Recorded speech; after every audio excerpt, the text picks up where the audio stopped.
রাত তখন 12:30। শহরের শেষ মেট্রো ট্রেনটা প্ল্যাটফর্ম ছেড়ে চলেছে। জয়ন্ত, অফিস ফেরত ক্লান্ত কর্মচারী, কোনো রকমে দৌড়ে উঠে পড়ল।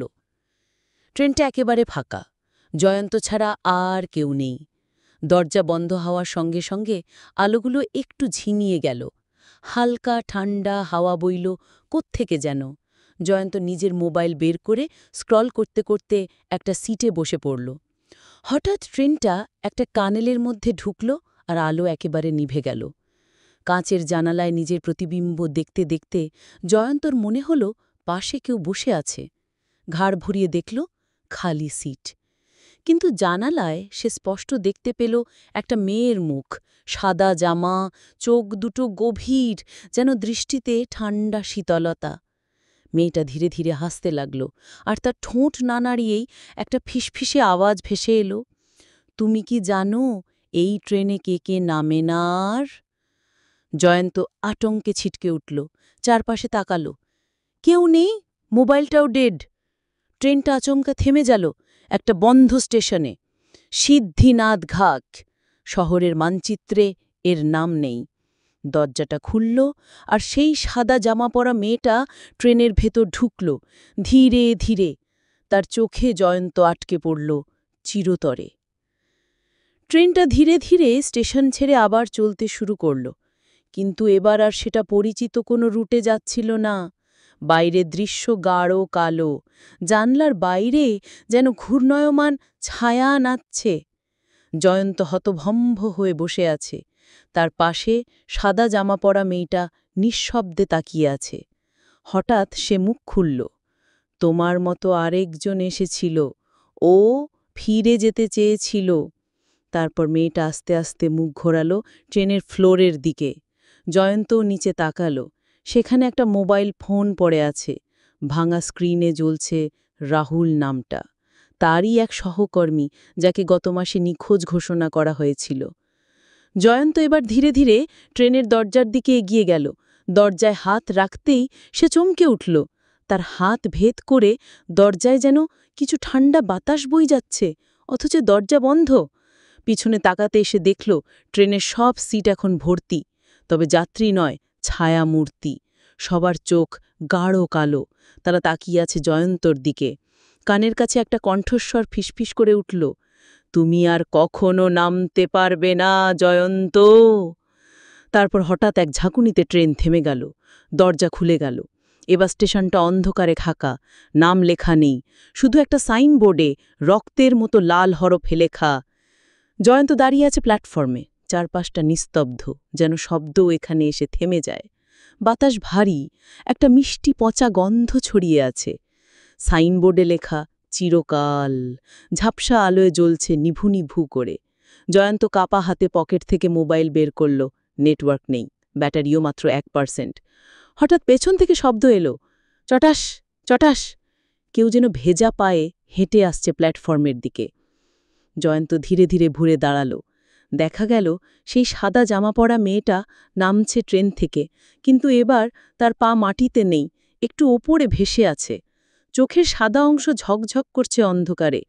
সে এবার জয়ন্তর দিকে হাত বাড়িয়ে দিল, তুমি তো চলে যেতে চেয়েছিলে, কিন্তু এখানে যারা আসে তারা থাকে চিরকাল। জয়ন্ত ছুটে পালাতে শুরু করল স্টেশনের সিঁড়ির দিকে। ওপরে উঠে দেখল সেখানে কোনো রাস্তা নেই, শুধু ঘন কুয়াশা আর অসংখ্য দরজা। প্রতিটি দরজায় নাম লেখা, রাহুল, মীনাক্ষী, জয়ন্ত। সে থমকে গেল, নিজের নাম লেখা দরজায় হাত রাখল। দরজাটা খুলে গেল নিজে থেকেই। ভেতরে একটা অফিস ঘর, সবকিছু চেনা, magazine rack, desk, coffee machine, কিন্তু সবার মুখ ঝাপসা। কেউ কথা বলছে না, সবাই বসে আছে এক দৃষ্টিতে কম্পিউটার স্ক্রিনের দিকে তাকিয়ে। এক সহকর্মী হঠাৎ ঘুরে তাকালো, মুখ নেই, পুরো ফাঁকা। জয়ন্ত চিৎকার করে উঠে পিছনের দরজায় ছুটল, কিন্তু দরজা উধাও। আকাশে আবার সেই কণ্ঠস্বর ভেসে উঠল, এখন তুমি আমাদের একজন, চিরকাল। জয়ন্ত দরজায় বন্দী। অফিসের ঘরে চারদিক ঘুরে দেখে সে বুঝতে পারছে এ শুধু মায়া, একটা ফাঁদ।